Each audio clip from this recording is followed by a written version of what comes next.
Opa, Lelê.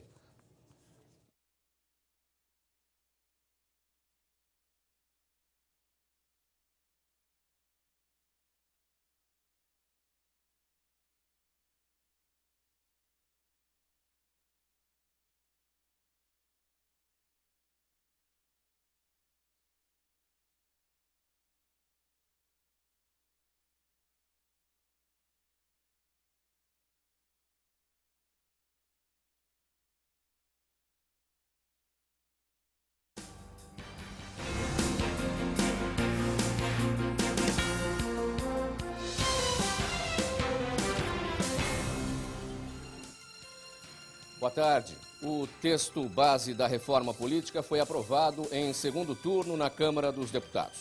Por 420 votos a favor, 30 contra e uma abstenção, os parlamentares aprovaram um mandato de 5 anos para o Executivo, fim da reeleição para presidente, governador e prefeito. As doações de empresas só poderão ser feitas a partir dos políticos. Na próxima terça-feira, os deputados discutem outros destaques. Só depois é que o texto da proposta de emenda constitucional irá ao Senado, onde também será votado em 2 turnos. E você vai ver ainda no Jornal da Assembleia desta quarta-feira. Receita Federal libera a consulta ao segundo lote de restituição do imposto de renda. A audiência pública defende manutenção de incentivos ao esporte brasileiro. Projeto de lei quer exame de ecocardiograma em crianças com síndrome de Down em São Paulo. Um outro projeto quer vagões especiais para gestantes, pessoas com crianças de colo, idosos e pessoas com necessidades especiais. Agora, no Jornal da Assembleia. A Receita Federal liberou hoje a consulta ao segundo lote do Imposto de Renda de 2015. Quem estiver na lista da Receita terá o dinheiro depositado no dia 15 deste mês. Anote aí o endereço da Receita Federal na internet, www.receita.fazenda.gov.br. Se você preferir, pode ligar para a Receita Federal pelo número 146. Neste lote estão incluídas as restituições que ficaram na malha fina entre os anos de 2008 e 2014. Uma audiência pública aqui na Assembleia reuniu atletas, autoridades esportivas e políticas para discutir o fim da Lei Federal de Incentivo ao Esporte.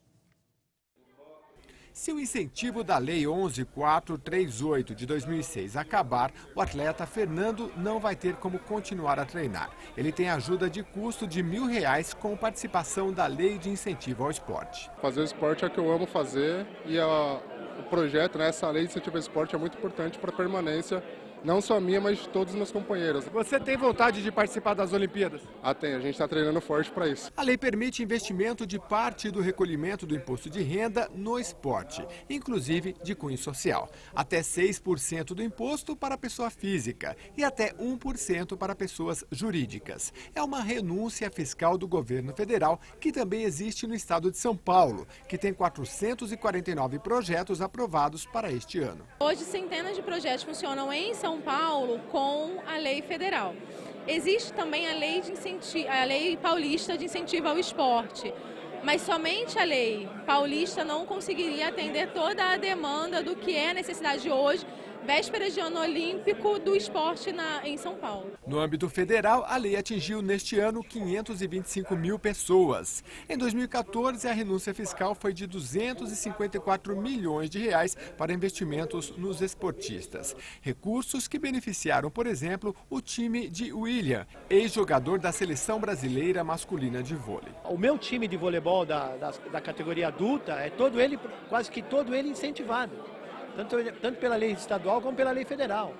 Então nós estamos apoiados totalmente em cima desse projeto. O deputado Luiz Fernando, do PT, que reuniu autoridades e esportistas na audiência pública, vai encaminhar uma moção, ou seja, um pedido formal ao Congresso Nacional em prol da permanência da lei de incentivo ao esporte no âmbito federal. O objetivo nosso, é organizar uma mobilização ampla no estado de São Paulo, no afã de pressionar a Câmara Federal, o Senado Federal, mas sobretudo a Presidência da República, para que essa lei seja mantida, para que essa lei possa ser novada, renovada, ampliada e talvez até tornada perene. A Assembleia Legislativa dá mais um passo importante para combater a intolerância. foi lançada aqui a Frente Parlamentar pela Liberdade Religiosa. O encontro reuniu líderes de diversos segmentos religiosos: católicos, evangélicos, judeus, muçulmanos, seguidores das religiões africanas. A prática da fé e da religião é uma liberdade básica individual, como prevê a Declaração Universal dos Direitos Humanos. A intolerância religiosa, ela, por incrível que pareça, ela está crescendo no mundo. Índices demonstram que essa situação, como aconteceu com essa moça, a Kailiane, ela está acontecendo com mais intensidade ainda em outros países, que pessoas são decapitadas porque discorda de um determinado comando religioso. Então nós precisamos estar unidos aqui no Brasil para defender a liberdade religiosa aqui, mas também ser solidário para aqueles que estão além das nossas fronteiras. Com a participação de mais de 20 deputados estaduais de vários partidos políticos, a Frente Parlamentar pela Liberdade Religiosa surge em meio à repercussão de casos de intolerância a crenças no Brasil. Essa agressividade ela vem crescendo na última década e toda a responsabilidade tem que ser levada a algumas lideranças que não souberam passar para os seus rebanhos o diálogo. O que está acontecendo, nós estamos aqui nessa frente parlamentar tendo a oportunidade de podermos mudar toda esse acirramento. Durante o lançamento da frente do Legislativo, um anúncio foi motivo de comemoração, quando o secretário estadual de Justiça informou que uma coordenadoria de defesa da liberdade religiosa será criada pelo Executivo. É um absurdo que uma pessoa, por ter uma opção religiosa, seja ofendido, humilhado. Isso não pode acontecer. Agora, isso também, eu vou falar agora como juiz e como desembargador, isso é crime. Isso tem que ter denunciado e a denúncia deve ser feita na minha secretaria, na Secretaria da Justiça. Toda denúncia que chega, eu abro uma portaria e imediatamente instauro um processo. Esse processo, a pessoa que juriou, ela é intimada para se defender e depois há um julgamento. E são penalidades administrativas, dinheiro. O deputado Campos Machado, coordenador da Frente Parlamentar, é o autor da Lei da Liberdade Religiosa, da lei que criou o Fórum Interreligioso no Estado e da lei que instituiu o Dia Estadual de Liberdade Religiosa em 25 de maio. Há 10, 12 anos atrás, quando um adventista foi obrigado a deixar a faculdade, porque exigia-se que ele estudasse ao sábado. Ele deixou a faculdade, mas não deixou a sua crença. É Gandhi que disse que quem fala que política e religião não pode caminhar juntas, não conhece nada de política e muito menos de religião. Quarta-feira de tempo instável, com chuvas isoladas em toda a região metropolitana de São Paulo. A temperatura não passa de 20 graus. Também chove o dia todo em Campinas, máxima de 20 graus. Em São José dos Campos, a previsão é de tempo instável, com chuva à tarde e à noite, máxima de 21 graus. Em Sorocaba também chove o dia todo, máxima de 21 graus. E tempo fechado e com chuva em Ribeirão Preto, máxima de 23 graus. Projeto de lei quer vagão exclusivo em trens e metrô para gestantes, idosos e pessoas com necessidades especiais. Eu conto os detalhes depois do intervalo. Não saia daí.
Procuram um ambulatório para essas orientações.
Os deputados da CPI dos acidentes ferroviários já começaram a trabalhar aqui na Assembleia.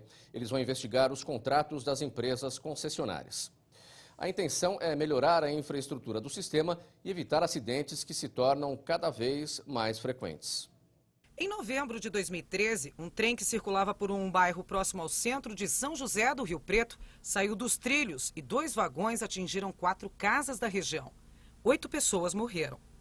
Em Jales, acidentes recentes em linhas de trem deixaram 2 mortos. São inúmeros problemas relatados na ferrovia dessa e de outras regiões do estado.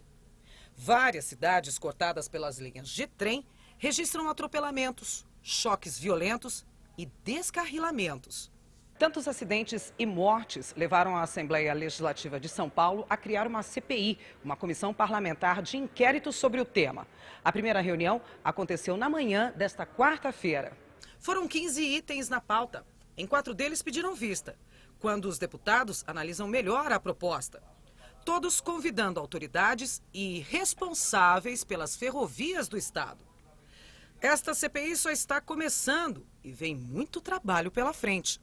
A CPI, ela visa buscar esclarecimentos de tudo aquilo que vem acontecendo do descaso das concessionárias, né, e também de quem deu a concessão que não está cobrando, dos acidentes. A manutenção das nossas ferrovias anda aí uma calamidade pública, as proteções laterais da onde passam esses trens são inexistentes. Nós queremos, sim, é que o Estado de São Paulo seja tratado com responsabilidade.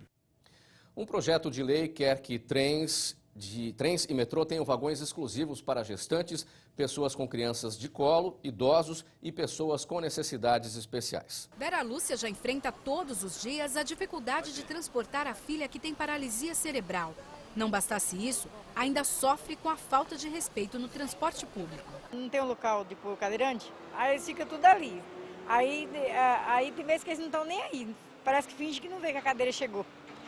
Aí a gente tem que falar, eu quero pôr a cadeira aí, é o local dela. Outra hora eu vou no meio, que eu não quero falar, não estou afim de estar falando, eu fico no meio lá. Miller e Amanda evitam sair de casa com a filha de 4 meses pelo mesmo motivo. Uma que é muito cheio, todo mundo empurrando, ninguém respeita ninguém praticamente. E com criança é inviável. Transporte público é inviável com criança. O projeto de lei 476 de 2011 quer tornar obrigatório a reserva de vagões em cada composição dos trens e metrôs para gestantes, pessoas com crianças de colo, idosos e pessoas com necessidades especiais em todo o estado de São Paulo. O projeto é do deputado do PSDB, Hélio Nishimoto. Trem e metrô, a gente sempre ouviu falar que vivem superlotados, causando incômodos e colocando em risco algumas pessoas, principalmente nas situações especiais que tem. Então, esse projeto de lei visa separar, reservar vagões em composições de trem ou metrô, para que elas tenham essa facilidade de acesso e também sejam preservadas na sua integridade. Algumas estações com maior fluxo de passageiros já têm o vagão exclusivo em horário de pico. Mas, segundo o projeto, os sistemas ferroviário e metroviário terão 180 dias para implantar os vagões exclusivos em todas as estações no período da manhã e fim da tarde, a contar da publicação da lei. É uma bagunça, né? É briga de um lado, briga do outro. E eu acho que nesses precisava. Um vagão só eu acho que é pouco. Pouco, porque o que você mais vê é criança, mulher grávida. E os vagões você só vê homem sentado, né? A maioria, as mulheres tudo em pé e os homens todos sentados. Eu acho legal porque os pessoal não estão respeitando mais ninguém, os homens entre mulheres, e eu acho que o vagão entre mulheres, criança e deficiente é uma boa. O projeto de lei 476 de 2011 está em tramitação na casa. É muita falta de educação mesmo. Não precisava, eu creio que não precisava, né? Mas já que eles não têm educação, às vezes se resolvia, né? E olha lá, vocês não vão entrar também no vagão de especial. Vamos ver agora como fica o tempo em mais cidades do interior e também do litoral do estado. Em Santos, quarta-feira de tempo instável, chove à tarde e à noite, máxima de 26 graus. Em São José do Rio Preto, chove o dia todo, máxima de 24 graus. Em Mogi das Cruzes, previsão de tempo encoberto com chuva à tarde e à noite, A máxima não passa dos 20 graus. Em Piracicaba, chove o dia inteiro e os termômetros marcam 22 graus. Um exame que pode salvar a vida pode ser obrigado para as crianças com síndrome de Down em São Paulo. Vejam os detalhes já depois do intervalo.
Um projeto de lei em tramitação aqui na Assembleia prevê a obrigatoriedade do exame de ecocardiograma para todas as crianças com síndrome de Down que nascerem em hospitais públicos do estado. Ecocardiograma, o exame capaz de transformar som em imagem, é essencial ser realizado em crianças com síndrome de Down. O parto da pequena Nicole não pôde ser normal. O ecocardiograma constatou um problema no coração. Muitas crianças, se você não sabe antes, né? é perigoso até ter complicação durante o parto. Muitas vezes, dependendo da cardiopatia, a gente faz acompanhamento mensal. No caso da Nicole, hoje a gente faz o acompanhamento dela a cada 3 meses. Ela já fez uma cirurgia inicial e ela vai fazer uma cirurgia de correção dentro de 6 meses. No mundo, 1 em cada 700 crianças nasce com síndrome de Down. A alteração genética é causada por um erro na divisão das células durante a fecundação, enquanto a incidência de doenças cardíacas durante o período embrionário na população geral é de menos de 1%, nelas chega a 50%. Por isso a importância do diagnóstico por meio do ecocardiograma, que pode se tornar obrigatório se o projeto de lei do deputado Ed Thomas, do PSB, for aprovado. O ecocardiograma é o exame diagnóstico na infância, ele não é invasivo, é um exame que cada dia que passa o custo cai e ele pode salvar vidas. O projeto de lei número 1 de 2011 estabelece que todas as crianças com síndrome de Down sejam submetidas ao exame de ecocardiograma no estado de São Paulo, na rede pública ou particular, desde que conveniada ao SUS e com prescrição médica. Muita criança não tem nem o diagnóstico de Down, muito menos da cardiopatia congênita. Então seria uma possibilidade da gente diagnosticar mais cedo e dar uma opção, uma chance maior de vida para essas crianças, já que hoje nós temos indivíduos com síndrome de Down chegando à vida adulta e até idosos. Então, se você faz diagnóstico cedo, maior chance de ter uma população de idosos de Down saudáveis. E esta é justamente uma das preocupações do autor do projeto, deputado Ed Thomas, do PSB. Um projeto que apresentei, não da minha cabeça, não da minha ideia, mas da ideia e da cabeça e do coração dos pais, certo? Porque a expectativa de vida pode ser grandiosa se essa criança passar por um ecocardiograma, seja fetal ou logo depois no nascimento. O projeto de lei já passou por todas as comissões e está pronto para a votação em plenário. Nós tínhamos uma expectativa de vida para seres humanos nascidos com a síndrome de Down, que chegava a 17, 20 anos de idade. Hoje eles superam 65, 70 anos, né? 2060 nós teremos 70 milhões de idosos e eu quero que esses idosos especiais tenham um tratamento especial. Vai aproveitar o feriadão para viajar? Pretende ir a algum lugar distante dos grandes centros? Então cuidado com as doenças típicas das regiões. Para não ter problemas, o ideal é dar uma passadinha no ambulatório de medicina do viajante do Hospital Emílio Ribas. É de lá que a repórter Viviane Cesarino tem as informações ao vivo. Boa tarde, Viviane. Quais são os serviços oferecidos pelo ambulatório do viajante e o que o interessado tem que fazer para ser atendido? Oi, Mauro, uma ótima tarde para você, uma ótima tarde para todo mundo. O principal serviço oferecido aqui no ambulatório do viajante é a informação, todo tipo de dica. Não importa se esse viajante vai pegar a estrada ou pegar o avião, pode sim ser obtido aqui. Funciona assim, ó, esse viajante ele tem que agendar, né, o atendimento que acontece com um médico, depois eu vou passar o telefone, o e-mail e a maneira como é que ele faz isso, e aí ele informa qual destino que ele escolheu. Por exemplo, se o destino for Manaus, no Amazonas, a gente pode ver aqui no mapa, ó, que o Amazonas é uma área com recomendação da vacina contra a febre amarela. E essa vacina, quando o viajante vem, ele já pode tomar aqui mesmo. Agora, ninguém quer voltar de uma viagem doente, né? Mas vai que volta com algum sintoma, com alguma dúvida, também pode ser atendido aqui. Acontecem cerca de 300 atendimentos por mês aqui no ambulatório e muitas dessas pessoas atendidas são pessoas estrangeiras, viu? Mas, como eu disse, não pode aparecer aqui no Hospital Emílio Ribas sem marcar. Existem duas formas de fazer essa marcação. Pelo e-mail, que é agendamento@emilioribas.sp.gov.br, de novo, agendamento parlamento@emilioribas.sp.gov.br ou pelo telefone, que é o 3896-1400, 3896-1400. E você, Mauro, já sabe para onde vai viajar no feriado? É com você. Obrigado, Viviane, pelas informações. Então vamos ver como fica o tempo nesta quarta-feira, véspera de feriadão, em mais cidades do interior. Em Franca, tempo instável, chove durante o dia, máxima de 24 graus. Bauru também tem dia instável e chuvoso, 21 graus. Em Limeira, dia nublado, pode chover à tarde e à noite, máxima de 22 graus. E em Marília, tempo instável, máxima de 21 graus. O Jornal da Assembleia de hoje termina aqui. Parabéns à cidade de Santa Isabel, na Grande São Paulo, que comemora 183 anos de fundação. Você pode acompanhar toda a programação da TV Assembleia no portal www.al.sp.gov.br. Nós voltamos amanhã, porém um pouco mais cedo, às 11h30 da manhã. Uma ótima tarde e um ótimo feriado para você.